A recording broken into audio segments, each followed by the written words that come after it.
Anisɔndiyalen ba bɛ aw bisimila Renouveau Télévision sanfɛ ka hakɛto ɲini belebele da aw senkɔrɔ ka sɔrɔ kɛ wagati janfara kosɛbɛ ka sɔrɔ an ka wagati sera an b'o hakɛto ɲini kɛ aw b'a dɔn k'a fɔ dɔgɔkun o dɔgɔkun ni anw ye ɲɔgɔn sɔrɔ nin babu in kɛnɛ kan 7 sur 7 ale bɛ tali kɛ ka kunnafonidilaw wele ka na an kana kuma jamana kunkanko kan an b'a dɔn k'a fɔ nin dɔgɔkun in kɔnɔ a tɛ bila dagirinda la karidon yɛrɛ min ye farafinna ndolantan ye CAN 2021 awɔ 2021 ta de don o min ni a kan ka daminɛ an y'a ye k'a fɔ gɛlɛyabaw b'a la i n'a fɔ san o san n'ale daminɛna a n'a ŋunuŋunu n'a ɲagaɲagaw don an bɛna dakuruɲɛ damadɔni fɔ k'a sababu kɛ ko Mali équipe nationale maillot taara ka t'i jɔ 7000 la o kɛra mankanba ye an bɛ dɔɔni fɔ o la n'an bɔra yen nɔ min ye marabagaw ye olu ye a ɲini k'a fɔ ko ka san 5 ko ka o kɛ fanga cɛ furancɛ fanga ye o fana kuma cayara dɔgɔkun in kɔnɔ kosɛbɛ kuma min fana ni o cayara dɔgɔkun kɔnɔ o y'a ye k'a fɔ an ye kunnafoni sɔrɔ kɔkan kunnafoni carisiraw fɛ k'a fɔ ko Wagner yɛrɛ ye a ka baaraw daminɛ ko wa k'a kɛra sababu ye ko ka maa caman bɔnɛ o nin na a ko bɛ cogo di an bɛna nɛn don olu ni ɲɔgɔn cɛ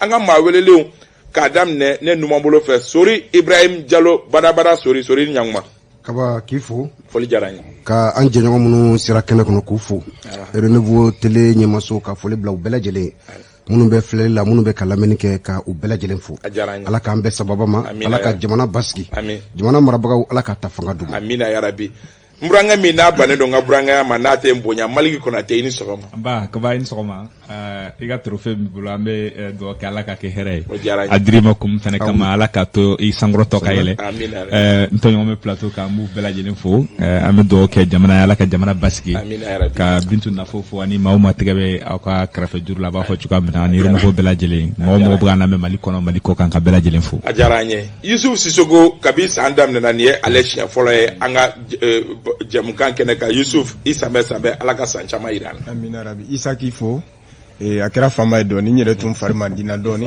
wa journal kura fana dayɛlɛ n'o ye l'alternance voilà journal kura dayɛlɛ la donc n b'o bonya da fɛn fɛn bɛ danaya dan kan k'a fɔ journal kura kɛra la n b'u bɛɛ ɲini en tout cas bɛɛ k'a ɲini k'a kalan information b'a kɔnɔ Isa k'i yɛrɛ fo k'i féliciter ka trophée la surtout k'an barokɛɲɔgɔnw fo techniciens u bɛɛ fo k'a fɔ k'an sigira tuguni an bɛ dugawu kɛ halisa ala ka Mali basigi amina yarabi Basaro fana ni kabi san daminɛ e fana n'an ma ɲɔgɔn sɔrɔ i fana sanbɛ san Isa tiɲɛna n kɛra fama depuis salon ma ɲɔgɔn cɛ i ni sɔgɔma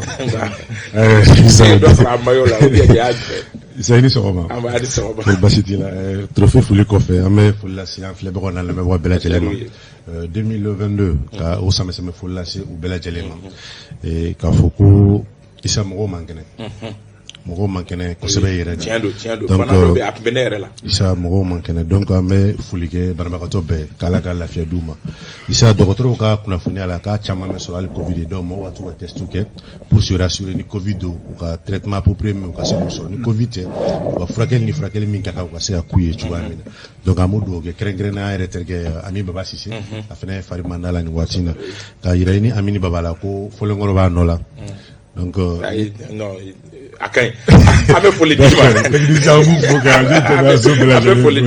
foli d'i ma ka dugawu dɔ kɛ Ami Baba Sise ala ka farigan kɛ farijagabɔ ye ani maa o maa man kɛnɛ nin wagati in na ka sɔrɔ kɛ sɔgɔsɔgɔ ni mura dɔ bɔlen don coronavirus tɛ dɔgɔtɔrɔw kuma ani pali u donnen don ɲɔgɔn na a kɛlen don ka mɔgɔ caman lada an bɛ dugawu don ala ka a farigan nɔgɔya an t'a bila dagirinda la an bɛ don an ka babu kun fɔlɔ kɔnɔna la an y'a ye k'a fɔ dɔgɔkun in kɔnɔ min kuma cayara kosɛbɛ o ye k'a fɔ ko Aigle ka maillot sɔngɔ taara ka t'i jɔ fo 7000 ɲɔgɔn na Basara ye dara maillot sɔngɔ ka taa 7000 la laadala ko dɔ mais mun y'a kɛ politique ye bon Isa i b'a dɔn an ka jamana ye problème min ye sisan mɔgɔw tɛ ɲɔgɔn lamɛn parce que yanni i ka mɔgɔ ka ɲininkali jaabi i b'a jija ka kuma lamɛn ka kuma faamu n'i ko denmisɛnnin don i ka taga diya so kɔnɔ n'a donna n'a m'a ye a nana ko m'a ye kuma ye filɛ a bɛ se ka k'a m'a ye mais a bɛ se ka y'a bila ka taa min yɛrɛ ɲini a m'o mɛn donc n'i ma kuma mɛn kuma jaabili ka gɛlɛn jamana in kɔnɔ an bɛ jaabili kɛ kojugu k'a sɔrɔ an ma lamɛnli kɛ je crois que o de nana ni ko in polémique ye sinon polémique foyi t'a la an bɛ ka kuma Aigle national ko de kan Aigle national b'a jira ko jamanaden bɛɛ b'i yɛrɛ sɔrɔ ko min na donc o cogoya la mɔgɔ dɔ de ye jateminɛ k'a jira ko maillot a cɛ ka ɲi on est d'accord 7000 o ye choix de mais est-ce que jamana kɔnɔden bɛɛ lajɛlen b'i yɛrɛ sɔrɔ a kɔnɔ wa ɲininkali bɛ kuma b'o yɔrɔ de la du fait que aigle berite ni be songo sigi o ko la ikimiri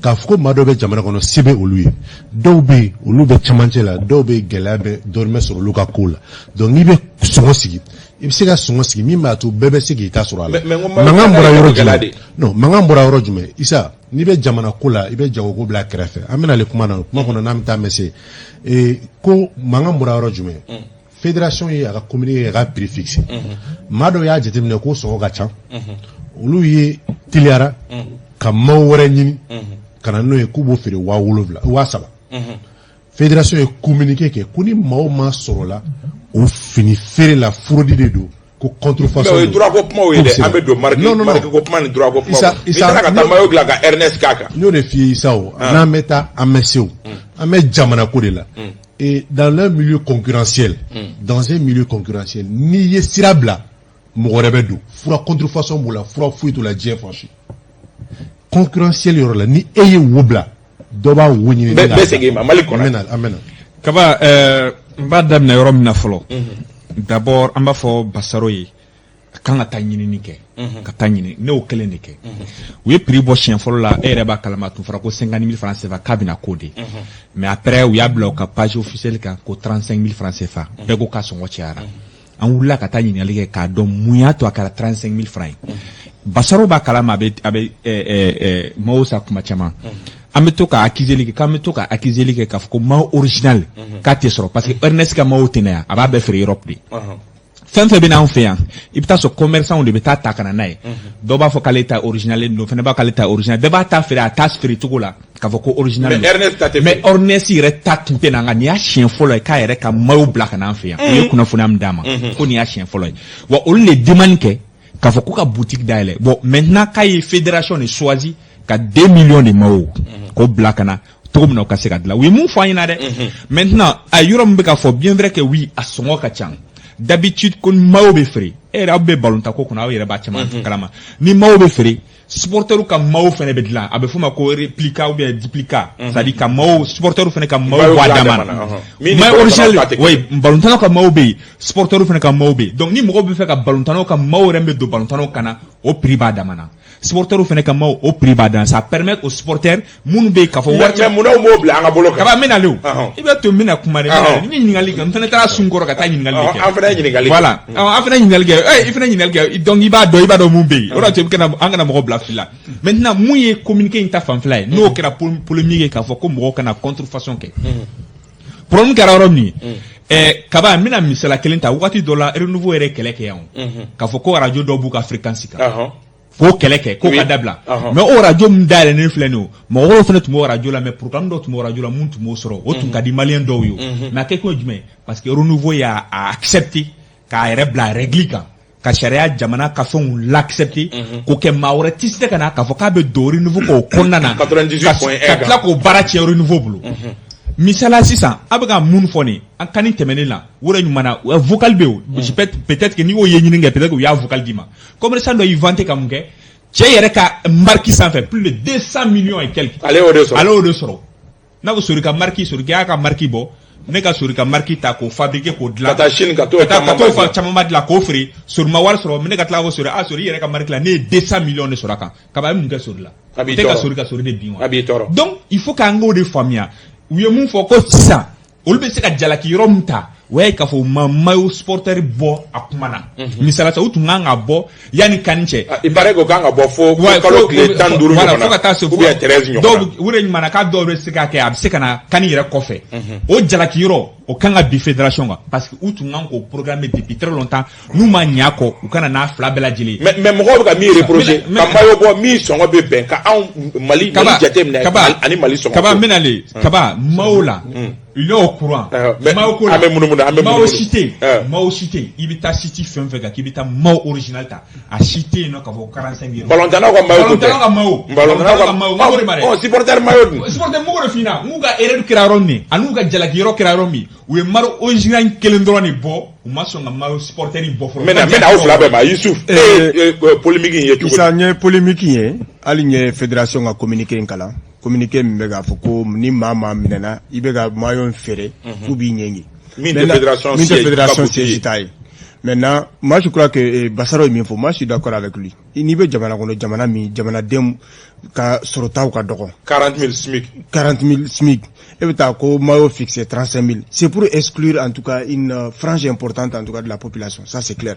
Alors que ni Mali bere mogo munu ballon est fait. Ballon kano bo mogo munu la kosobere. Oye ma munu se bate munu. Olu de ka akadol de ils sont prêts à mettre 10 000 hal nu beta 10 000 ngini tle fla sabakono ko don mayo la ko don pour que quoi église supporter ira plutôt que ceux qui ont les moyens qui n'ont pas peut-être certainement le sport le football. Donc moi je crois que au politique ou ko fédération au politique aïchera doni ou échouera. Ernest Fanaga au politique échouera doni. 2 millions qu'on fabriqué Ghana, qu'on prix que 35 millions. Il nous m'a demandé un bourse d'un niveau de Tchomina. Malien un niveau de vie de Tchomina. Je crois que ça a été une grosse erreur. Donc, voilà, à Bochamambeka crier bi. Et nous continuons à temps. Je crois que d'ici la canne, en tout cas, il y a une canne là-bas. Ou sera contrefaçon migne. Au début d'ake, parce que, Malien, c'est supporter d'autres, c'est tout à, car nous m'a aigle fini donc. Ou va se retrouver au chocolat, ou va se retrouver là. Sorry, Ibrahim Diallo. Merci Kaba. Bon, ne connaît pas donc. Ka hakila dia ka fo Ernest ye Maldien de nyana kado. Abe français sanga kono. Kaba sigilembe. Ballon tante ne ka fait baye mais ma benni aigle be jouer. O koni mbe o équipe supporter kosbe. Mais intéressé wakati do la o information o kuna fondi wala. Malien o meyon soro fin sabade la. Kaba anka hakili to la o ka bon kosbe o fin saba. Fin folo o e am fasoyi. Fin flana o ye armée fin sabana o ye ballontan ni fin saba in kono ibe malien ye ibe u ka faso kanu ye ibu ye unika fam be unika iba ye ni fin saba de kono benika tiado Ernest est opérateur économique de maliki ko voilà maliki ko ni ya chien folé moi je crois que ni koni madala ka foko ni Ernest chien folé parce que Ernest est à de la ka de même badodou et église clément wakati dola avec ça non rectification non attends mayo boutique d'aile ok sinon anani d'accord anana kana demande ok d'accord on continue donc si ça nyaye ka fo en réalité jago kelado bon mayo donné watan wa wolombla kaba o frete obligation e bekan alni balotan kadi mais flibe yoro mi kono je rejoins toujours Bassaro. C'est que ni jatemine ke jamana be la mi kono ni jamana so jatemine ka prix do fixé et au plan ani plan B il be plan C nous be bola kaba malien moyen ani munu re be ni ballon tanka do ni se batuye olu fene ka mayo ni soro ka don i mayo min glana Ernest fe o de mo chama kala sra no ko nek yo frodi mi menayo bon non o tesra ayo tesra no yo kaba akunga I hagli to ala dron wa tambora wa wolum labora wa duru kabo wa saba kabo wa fla kabo alu wa kelin kabo ni bolontan kon kadie ibeta kata sa mais kaba anka mangam fu dabla nu mangam fu de jimana be bolola ni anka yanka jorobi ka kuma famika o ye anka sorosu ka minan ko ni jamana re am se ka munke jamana ka bolola soro be ganyana donc ni mangan nu anka nu da be mo gote balo kini drona voilà anka mangan da non soro ire ni maliki kele yego kaba bina kuma labana ma tibema yego jamana be nyon soro fin sabala donc au fin sabala donc wajibi ni bolonda mala il est important que ni polémique bala nga kuma fo kuma lama jumeisa c'est-à-dire anga au fo ka nogo bebo ola o jumenye bi Mali fédération nga bara o manga ke mayo ferelier Mali kono en fait c'est ça tout le problème. Ernest, depuis 2005, Ernest de Mali équipementier. Oui. Depuis 2005, faut bien, Ernest n'a pas de boutique à faire ferrer. Mali kono. Quand Mali kele ne ba bolo jamana la. Bi, amedom na kombi. Ay jamana touta, lu clara la. Mali kono n'a pas de boutique. Moi j'ai né fin kala comme le responsable marketing et communication de la fédération. Kolu tramauta Mao transport, and Mao dédommage de Mao Seregelia. Est-ce que c'est à la fédération quand Mao Taka transport na dédommage canana pour qu'on a fait les gens? Oh, au fait, c'est ça le problème. Fédération a bara faut que c'est Mao Fereli Mawa. Au fait, on dit nga au kuma boala. Issa, nous défions polémique kunte muna parce que ou te ou ka fait. Maintenant, nous défions ambeye contrefaçon d'autre. Issa, et donner pour lui dimi. Moura ne bibolo. Issa sur le WhatsApp 20 jours je bala église bala et comment on appelle il kungolo bi dimi moi ne bibolo ni tra pharmacie les France mais ba ça y a la radio le madeli ga France la ka soulager gatem voilà pourquoi je dis ni ye wobla La fédération n'ont pas été, Ernest, Wakli Madja, Mounama Bora retard là, ni Malikito Kalama. Moi, Bora retard là, Mounikama. Doreto, c'est fait exprès. Quand il dit que je me suis pas renseigné, a flâné 2 millions de mots, comment il faut, moi, il doit y ce soir. Quand il y a 2 millions de mots, il n'a pas fait un page. 2 millions de mots, moun l'année à moi. Non, à Bani Wajibio. Moi, il n'y a pas de Wajibio, moun là. Je ne vais pas m'envoyer ça. C'est les autorités. Oui, oui. On les gars, ça va dire, moi, pourquoi tu es foqué? Moi, je les gars, moi, mais nous, mettons à terrain, l'autre gars, moi, ça. On fait des gars foqués. Ni t'as les cannes, à mois de mars, ni coup de monde compétition de même temps, mal la jacket. Moi, je les gars, ni mali mobile. Les gens viennent avec les mots du Real, du Barça, de Manchester et autres. On est pareil, moi, nani, au terrain. Ce n'est pas normal. Parce que, sur le tu trouves ça à 5 000, 10 000, on a la femme, bête, car mal drapeau t'as rodé, canana, moun est la moroboké, parce que ça, c'est accessible aux gens. Ni Mali Mauna besoro dano la les gens veulent ça dit Jamana façon nous refuse Mouna Mali équipe nationale je t'ai Manchester maillot de gata là mais parce que vous resoro wa kele wa là ni mo tesoro Mali Konaté c'est le problème kaba pour qu'un bon konon le problème est que les gars abaka fond là abanka équipe nationale équipée attaque fou oui attaque fou mais akoni abaka période okonna kratuko to partenaire de bunyo che we contrat de signé nga abaka mo offrir Europe Jamana de ka ni Ernest Kamao Takala, c'est 80 €. Souvent 73 €. Ni a converti en francs CFA, il faut 50 000 et quelques là. Souvent faut 45 000 et quelques. Ni elle la fédération kata takana, ore da jara, a songo jara, on ore la kateme, ni tiere tunananaye. Parce qu'au final, parce que problème, fédération bese kananaye, kananaye okumundo kono parce que c'est la fédération malienne de football. J'arrive. Maintenant, ça dit la qualité a un coût, a un prix. Allez, Kaba, on n'est pas obligé de faire le Kaba, Menalo, allez, Moufone, c'est ça. Ta Paris Saint-Germain boutique la Paris. Ça, c'est un club où les gens ont le choix de supporter. L'unité sportive, non, il y avait Bibina. Moi, je lui laisse parler.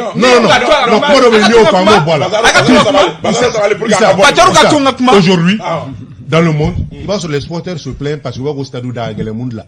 Parce qu'on est en train de faire bébé avec Warti Kodi. Angana do fenanga jamana. Maintenant, akatunga kuma. Basoro dia parler. Ta boutique kono. Ni be mawo sur al 100 €, c'est-à-dire 100 € du maïta soro. Parce que ta boutique non. Mo be mawo sa ka mawo sa. Parce que premier homme na ni be fem fe ibo do fa ambika fo bibi na ko nga jamana coton ko ga do bala. Ta ke finum be shogel la ta prix ningal ke. C'est le 250 000 300 000 francs CFA. Na ambika fo bingo anga valoriser ko malin fedo e be se ga do an. Me be se ga do an. À 250 000 c'est quoi? Voilà, parce que premier homme na ça a un coût, ça a un prix. Ni be fait ka faire valoriser prix do de bala. Ama ngo wai ubuka finu do go malin finu mais ta so nyingal ke sugula ka ta la jege. Même à t-shirt hydro kaba tu as l'habitude d'acheter ou. A chemise mbe ça. Fuba kana dronke coton ka tigene. C'est combien? 15 000 francs tewa. Mais 15 000 francs te chemise soro ka chemise flash soro ma saba soro wa. 15 000 francs. Non, même ka mu fina, même ka kuma la mangerona. Yoro mna fédération mo kanga jalaki. Yoro mna Ernest kanga jalaki. O de kunjumena uma mau supporter bo. Voilà, ko bo a wakati la. Non, premier mais il tse ga photo sila. Boy jonga pala ba fo. Il tse ga photo sila contrefaçon. Bataro, il bo jalaki bio quoi, mais il tse ga photo sila encourager contrefaçon ka ke ko kana noi. Kasuko, il kono encourager to sila. Parce que tu peux être commerçant demain, toi tu es communicant, tu peux être appelé un jour car radio dal na fo renouveau a kele ke tu comme na. Car radio dal mo ko be se ka faire gansi ka mais fino kele am se ka fira go no ga to ya fina ba ka bara. C'est comme ça ou bien ça va lire quoi? Les brèches derrière le mot, exactement. La nature a horreur de vie. Quand tu ouvres une brèche, mon robe doit. En tout cas, ambado kafo anye jamana wero mayo dajini galike ina fo Sénégal ni Côte d'Ivoire olu do beta fo wata ani demadon na do fenani be yele o sanfere nga fédération ga communiquer ñokona ma bo olu fe bibi na ni tara olu jamana kono iba solo ka mayo original be piment original be Côte d'Ivoire Sénégal mayo be bela parce que mo ba Côte d'Ivoire taille 59 900 drome mugane ba je sori drome mugane ba je watani flala olu ga smike Côte d'Ivoire mayo be bela olu ga smike après faire wa woro wa nani on ga smike 40 000 ngo sebako et ta mo faire wa tani flala d'Ivoire anga boni ngodo debe ko be fere Côte d'Ivoire wa tan fila wakati mina isa a me fere wa woro wa na abana ameta nyefe anya e ka fo dogo ko kuna funna belebele fina ye o e ka fo gouvernement kerengerani ala Ablaye Diop ani délégation Ablaye Maïga Kafara Zeni Moulaika oluguntara akarakaw fe dogo ko ngonna la o hukumu kono Ablaye Diop ale kuna fondi ka fo ko olu ye lanyine ge ko ka sanduru de nyini CEDEAO mo fe on no goni fe CEDEAO mo yu ka tiden kerengerani Goodluck Jonathan ale bla kana puma jamana nyemgo fe a sanduru ko puma jara ko so Yusuf Amba Damdela iye a analyser chugodi kata fo sanduru walma sanduru inkai isa ka ngini ngal jarain ntise ka fo ko sanduru kai ou bien mai parce que en fait ni kuma fora Mali la problème kelembe en BDB ka commentaire ke bebata angli min bi intéressé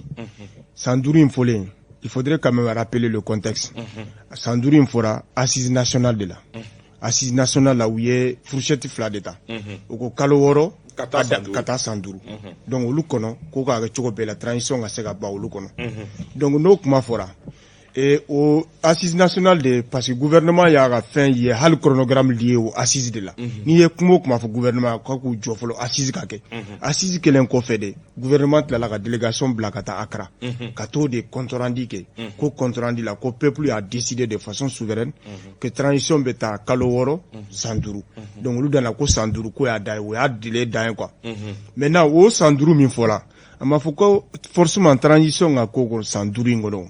Mais transition de 5 ans, Beba Donga Fossa, personne n'acceptera ça. Non, difficilement en tout cas. Difficilement parce que c'est réellement trop. Mais maintenant, il faudra qu'on passe de discussion dedans. Que date mindo, avec ça oublié, comme ça, comme on dit, c'est d'où fin de Jujuka. L'oublié à Jatemina, assise nationale Minkera.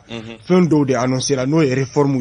Et fin chaman de Kanga Kola. Sécurité Kobola. Kalafili kalabe o nyanama ka segake olu bola donc olu ko ko nu o sanduru fora ko mo sini négociation kera abi sega ben san dama la mais ne reconnaît hakila sanduru ka dogo kacha mais franchement mo fana be munu be ka foko san kelen san fla moi je crois que on peut aller au-delà de peut-être mais clair segi voilà Malik Kaba, je crois que assisi kofe fora ko kalo woro katasi sanduru mais de la kelen m'a précisé k'a fɔ c'est pour cela que nous de fɔ ngo assise in kɛra ka tɔ to assise kun tun ye mun ye o de ka transition prolonger ka délai dɔ fixer mɔgɔ la chronogramme dɔ di o de ɲuman na ko assise bɛna k'a déterminer mais assise m'a déterminer assise ye bɛɛ bila ten kalo wɔɔrɔ ka taa se san 5 ma wa assise fɛnɛ na n'i y'a ta k'a lajɛ assise m'a fɔ m'a décider ko ka kɛ san 5 ye nka n'i ye jateminɛ kɛ ninnu talen kɔfɛ a kɛra ka segin ka na an ye communiqué dɔ ko résolution o résolution kɔnɔ jɔn y'a sɛbɛn jɔn y'a décidé on ne sait pas parce que ça n'a pas été décidé dans la salle a ma kɛ assise kɔnɔna na e tun bɛ assise la je crois que Soru fana tun bɛ assise la résolution mun bɔra kɔfɛ o ma kalan salle kɔnɔ wa a ma décidé mais a ma décidé mais on a vu en bas au communiqué duguma ko décide la prolongation de la transition à 5 ans. En même temps, le chronogramme nous fait proposer CEDEAO. Ablaye Diop ka boli de sinfait. Télévision nationale là. A koko le chronogramme proposé CEDEAO ko sanduru. Oui, sanduru d'état. Donc c'est comme ils ont décidé déjà la prolongation de la transition à 5 ans. À la CEDEAO. Oui, on a proposé. Maintenant, il y a le proposé CEDEAO. On le ko muyato ayen tambe kono. Ama fo de kamita siga fo lawa. Ni malo mbena munkanwa. Ko de betawa. Malo ma ben fengelen kan. Parce qu'il n'y a écho de 6 ans, de 6 mois à 5 ans. Cela veut dire que je vais mais à 5 ans, je vais faire mun yira tungo ko way kaka prolonger ado re ba kunno senga ka cha ko bayra ay mena le sorry kaba oui mena fe ka mu fo o 5 ans iba jatemine ka dam le 2023 la faut 2026 là chaque année élection clé en même temps oui révision constitutionnelle ke en même temps au révision constitutionnelle là ou ba ka faut 2024 là ko sénatorial be ko bayra déjà ou le sénat yere validé déjà al namake. Donc, il va faire un référendum de maintenant, voilà. Référendum oui, mais au bout chronogramme là. Maintenant, ko bela jelen ta kala jefene 100 ou 100 élection clean. Au fene bela jelen ka boy, ni bela jelen ta ka faranyo ngasa. Ni chronogramme mu flene ka chikata ka ta di numo. John o tracé. Olu ko de ko peuple de be kuma. Oro so no fo ngwa sinkera to ka je. Adabora mun kama o maseka ke. Anya fo ka bla bla ka taka. Après au finish a trois mots demande de boulot ou ce qui s'en ka wakili jabo ka fait nos faranyon ka katano même l'autre jour leur conférence de presse yo mun fo ko commission ka baraka ka se ka chronogramme ci ka fait tracé. Donc cela veut dire tout simplement assise kera on a perdu 2 milliards, on a perdu du temps, mais après mo goro ka baraka ol place là. Amena Sori Ibrahim Diallo. Allah ka hakili mandam. Amina ya Rabbi. Précisons les choses kaba. Voilà, assisi min maligi yaname maligi. Maligi alame. Pour que ka famia parce que mo be ta kene doka peut-être que ni hakili flabila kene ka ite famel ke. Assisi min ni antara kene kan. C'est la première fois assisi du début à la fin malien benaminka il est maman bola ali virgule. Du début à la fin. C'est la première fois. Kalo woro ka se sanduru ma o te sanduru. Kaba ni kunyugon saba in konna. O te sanduru re. Ni kunyugon saba in konna la.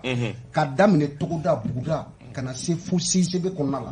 Malien benaminka o de takara 10 CDAO ma. D'abord ministre des Affaires étrangères Abdoulaye Diop.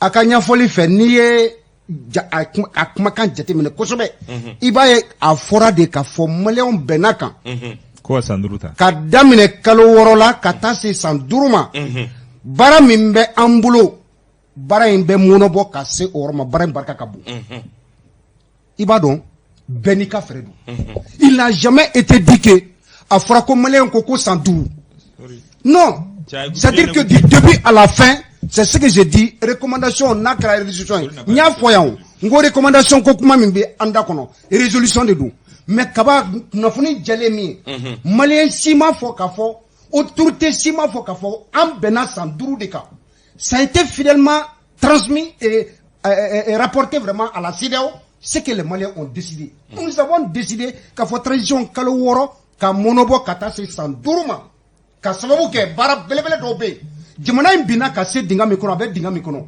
ni ko bi ki ka kalafili labɛn i bɛ sigi fichier électoral kan a bɛ tamba de ta o ye kelen ye kaba kalafili bɛ se ka kɛ jamana jumɛn kɔnɔ n'i y'a ye k'a fɔ jamana min 80% a tɛ jamana barika ka bon karo 6 kɔnɔ san 1 kɔnɔ san 2 kɔnɔ pour revenir à Issou baara min ni an bɛ n'a bɛ ka kɛ ni sɔrɔsiw bɛ ka kɛ san 5 kaba ni maliyɛnw ni a fɔra de ko san 5 ko ka baara in kɛ an kana bin ni ɲɔgɔn dinga kɔnɔ san 5 in kɔnɔ baara yɛrɛ tɛ se ka ban ka kɛ fura gɛlɛya min bɛ yen baara min bɛ yen a tɛ se ka ban ka jɛya san 5 kɔnɔ ka jamana sécuriser ka liste électorale ɲɛnama sɔrɔ révision constitutionnelle min n'an kan ka kɛ gɛlɛya minnu bɛ an ka sariya sunba kɔnɔ ka sigi olu kan san 5 yɛrɛ ka dɔgɔ a la. Ayiwa Basalo.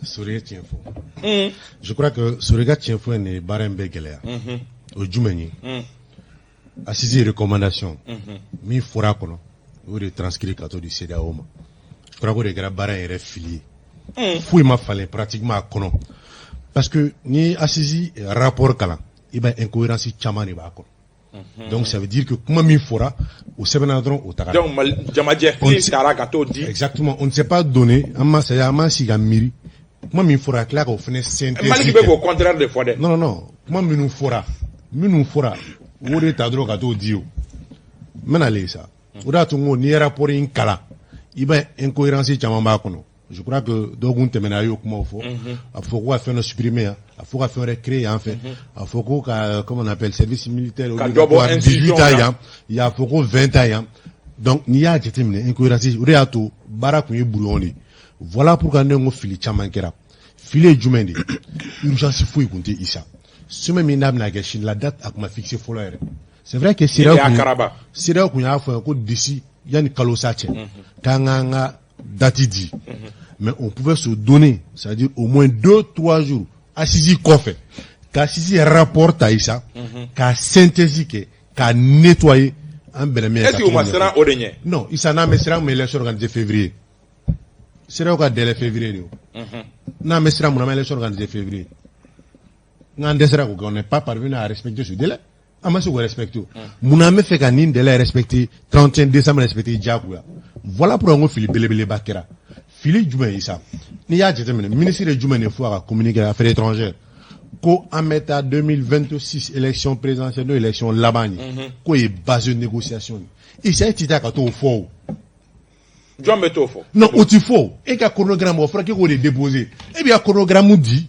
k'i da don o de kan Mais quand tu dis à quelqu'un, c'est ma base de négociation, il s'est même dit banga faire ça, peut-être qu'on va me dire que le rapport n'est pas pareil, qu'à faire ça et ça, parce que mais nous, précision dit, est-ce que ça, c'est là où t'es son ima ou l'oubadon. Voilà pourquoi ils ont parlé de base de négociation.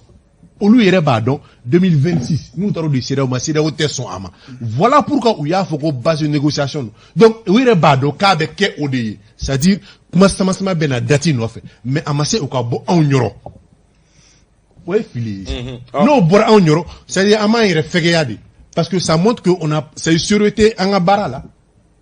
Donc, on a une base de négociation. On ne donne pas ça aux médias. Mais est-ce que vous faites un coup et allié Mounoube Kolo a tiré pour moi parce que mon chama vous commencera à faire opposant. Ça n'y a pas à bijolo de carré parce que ça veut dire que sur d'été et qu'à bara là-haut. Mais allié au fait commencera à douter au Passaro. Non, Issa. Allié au douter parce qu'ils ont dit qu'on, comment bobo non, quel est le Issa? 5 ans pour les élections référendaires qui s'organisent dans 2 ans. Ni élection référendaire qui rassurera à part de fichier électoral. Ni fichier électoral conçura. Quelle élection référendaire qui est dans 2 ans? Mon élection est au Balgake. Pourquoi attendre 3 ans pour faire les élections présidentielles? On attend enchaîner. Ok. Non, Issa. J'en ai pas, pour terminer. C'est-à-dire, tout ça, quand tu regardes aussi le ministre des administrations territoriales, qui dit que, comme majorité, assise là, comme majorité est 5 ans, dit. Mais ni majorité est 5 ans, dit. Le fait majoritaire n'a pas de là. S'il faut encore ressortir dans le rapport, 6 mois à 5 ans. Nous sommes les mifonia kala sort ko majorité c'est-à-dire jamana fan minu e kumana assisi la o fan ba be prononcer sans duruka fait majorité be jone fo na mo dure nyo soro ne mo ça va bien donc 6 mois kumanga donc 6 mois il doit nulle part parce que non tra 5 ans faut y en fait mais en une fourchette de Dieu la CEDEAO peut aussi ne fixer 6 mois ni CEDEAO fixer ils sont dans leur droit parce qu'à met toujours on est dans la fourchette ayo ni 5 ans exagéré là qu'est-ce qui est raisonnable et réaliste. Bon, avant de répondre à ça, je vais faire Doro Malik la famille à Doni. Parce que en réalité, depuis 5 ans, comment il fera, on est deux ou sera kaouli conférence ou beke en fait. Et puis mounou beko ke fana, ambu do mounou de don. Politiquement, il représente quoi? Ni a beta kelengele quoi parti ou hali nombre d'élus municipaux mumbola kadoro. Donc le RPM n'est pas dans l'autre regroupement. Le RPM est pour en tout cas, mais le RPM n'est pas dans l'autre regroupement Kouraï. Le RPM a convoqué. RPM n'est pas convoqué. RPM est convoqué. Oui, bon, dans tous les cas, Nabora RPM il est là. Nabora RPM là. Non, Nabora RPM il est là. Parce que non, il y a une réunion. La primature actuelle là n'a même pas de maire. Le RPM était en assise là, Wakatimi. Le RPM tu m'as assise là, parler de la culture là. Oui, oui. Mais le groupe Makouram Sigira, au RTM est RPM est initiateur. Voilà, d'accord. Mais d'ici, le RPM fait partie, d'accord. Mais maintenant, Nabora RPM il est là.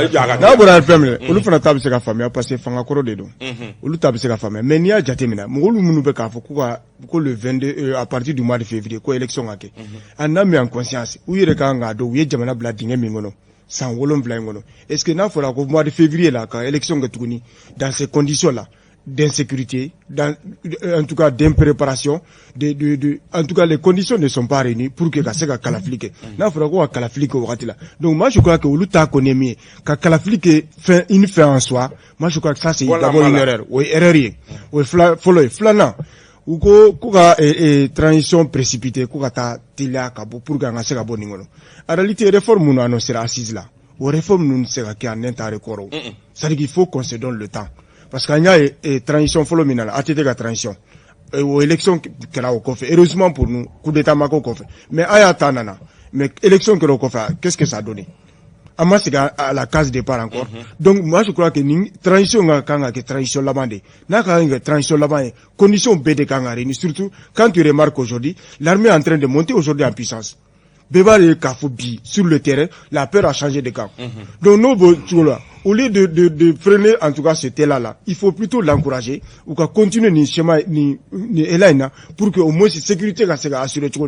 Maintenant, pour répondre à ta question, moi, je crois que pour, en tout cas, une transition réussie, pour une transition réussie, il faut 3 ans. 3 ans. 3 ans, je crois que c'est bon, parce que plus une transition dure aussi, plus en tout cas les conséquences sont un peu graves. Donc 3 ans de transition, c'est vrai que 5 ans, mais février, le 27 février, c'est pas évident.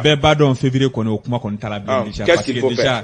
Donc, on connaît février, il faut plus reconnaître les autorités. Maintenant, Koro, je pense que, Yorom Menafemeke, Ode, c'est-à-dire, Angatani, Foye, Asrafe.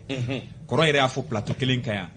Jamana tse ka marani politicien te koro critiquer en bandaola faut qu'ata faut watina peut-être que voilà les positions ont changé sinon actuel premier ministre avec ka député nango député ko la kala tafiliko la fin ta les bolo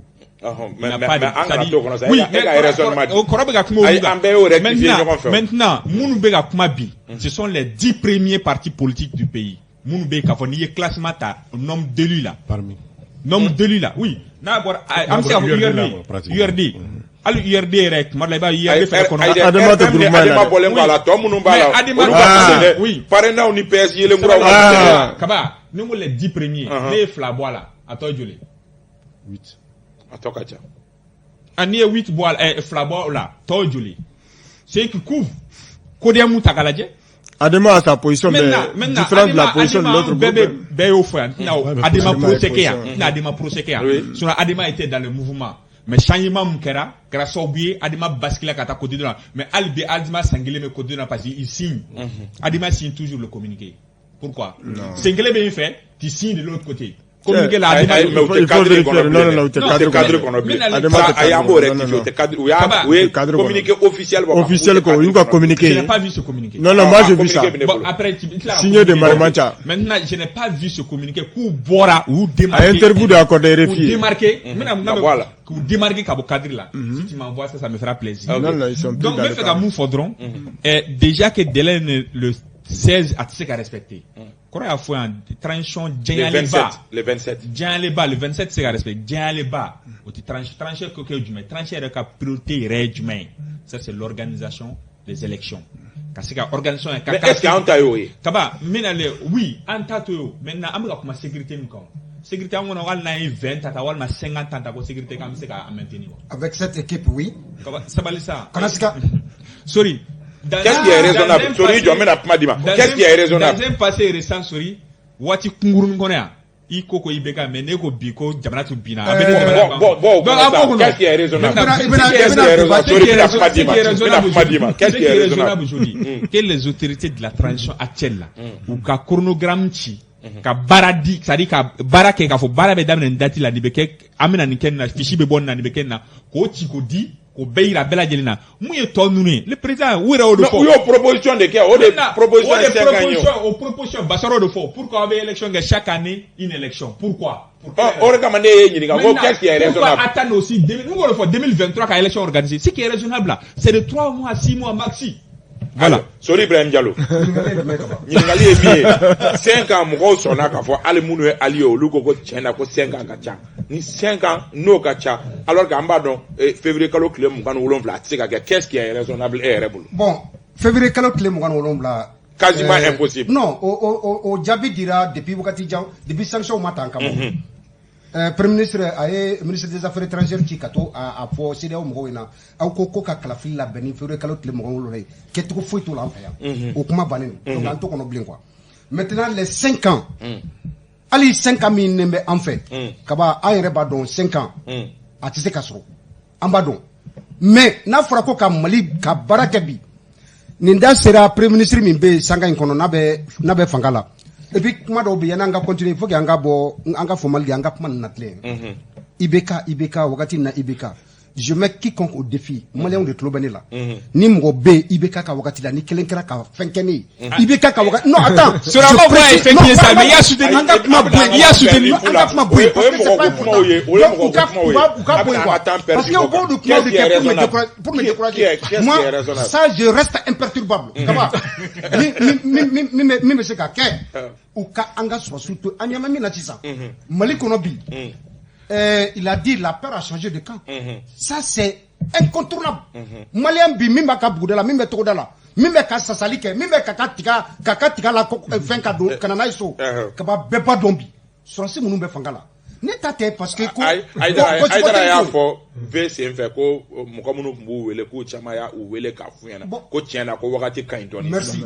Bon ni an b'o o wagati kɔnɔ an ka laɲini k'olu dɛmɛ baara in kɛko ɲuman de la wa an bɛ dɔ bɔ olu ka baara kuntigala la ka sɔrɔ jamana kalata labɛnni de bɛ dɔ bɔ baara kundama la. C'est pas la priorité d'abord. La kalata labɛnni tɛ priorité o. La priorité c'est la sécurisation totale du pays. Bassaro, qu'est-ce qui est raisonnable? Il n'a pas donné de délai. Et il m'a délai dit. Non,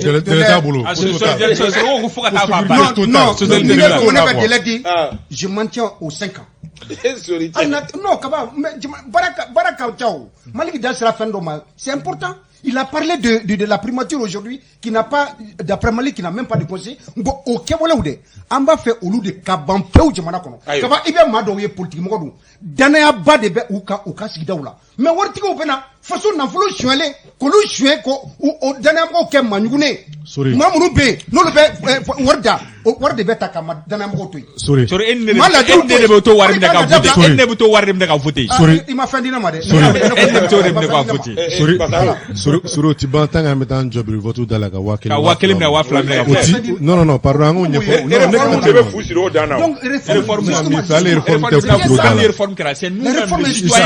c'est les citoyens même qui doivent changer. C'est pas les réformes, c'est les citoyens.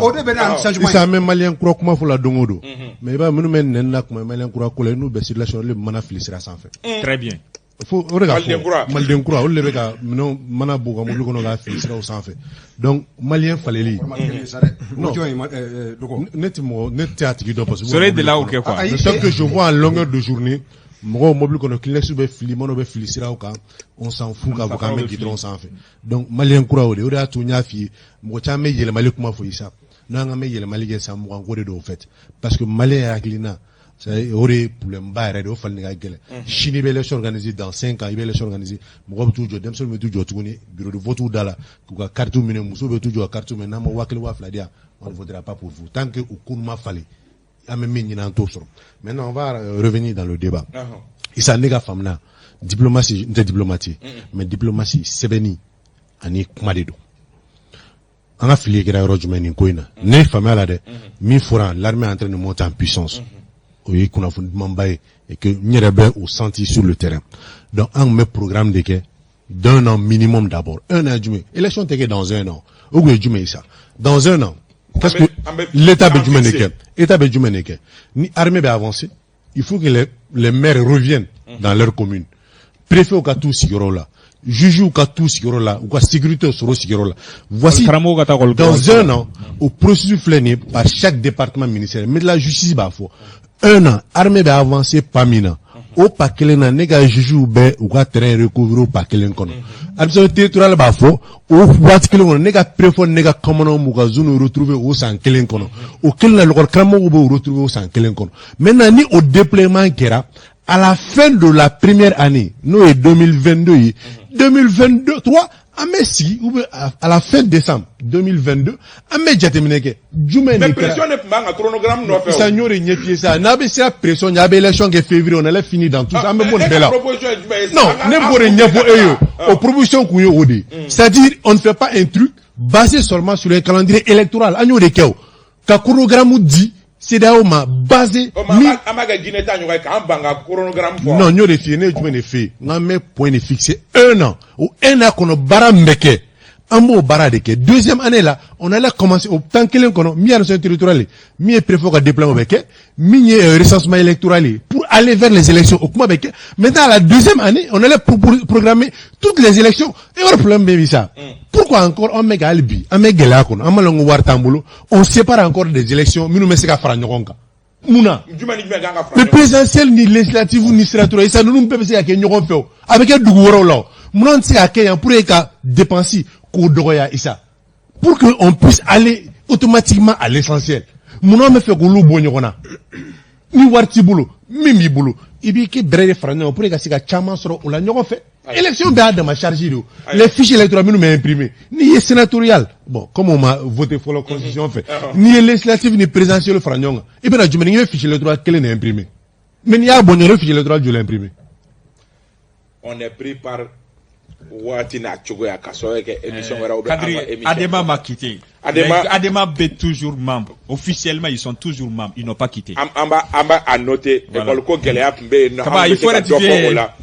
École ko geleya pembe anga se ka Ils sont toujours membres du cadre. Ils n'ont pas quitté. Kafara oka Malik Sabali kafara oka kibaru yaw sɔrɔ la k'a fɔ ko Wagner bɛ yen nɔ an ma se k'an da don a la ka sɔrɔ k'an ye émission daminɛ retard la kosɛbɛ nka an bɛ layidu ta k'a fɔ ko dɔgɔkun nata an bɛ n'a da tabali kan ka a baro kɛ kosɛbɛ an ka maa welelenw kun ye Malik Konate ka bɔ Hɔrɔn TV la Sori Ibrahim Diallo ka bɔ Renouveau la Basaro Aïdara ka bɔ AMAP la Youssouf Sissoko journal Alternance o maa ɲɛma ba Kurado ala ka kupu do an garijigɛ la ka ɲinan kɛ an ka san ye an bɛ foliba di awa Karito Berté a bɛ ka jamukan in lajɛ nin wagati la an b'a fɔ k'a waleɲuman dɔn Bamusa Sissoko Jogolojo jamukan in kanubagaba don Mohamed Karambe ka bɔ Orange la min ye Alimami Sangata an bɛ a fo Dudu Ibrahim Diko a bɛ ka jamukan in lajɛ Sissoko ni o ye Fuseni Sissoko ye ne yɛrɛ terikɛ don an bɛ a fo k'a waleɲuman dɔn Kulubi yan fo Ɲamakɔrɔ kuran na an b'a fo OMT M5 OMT an b'a fo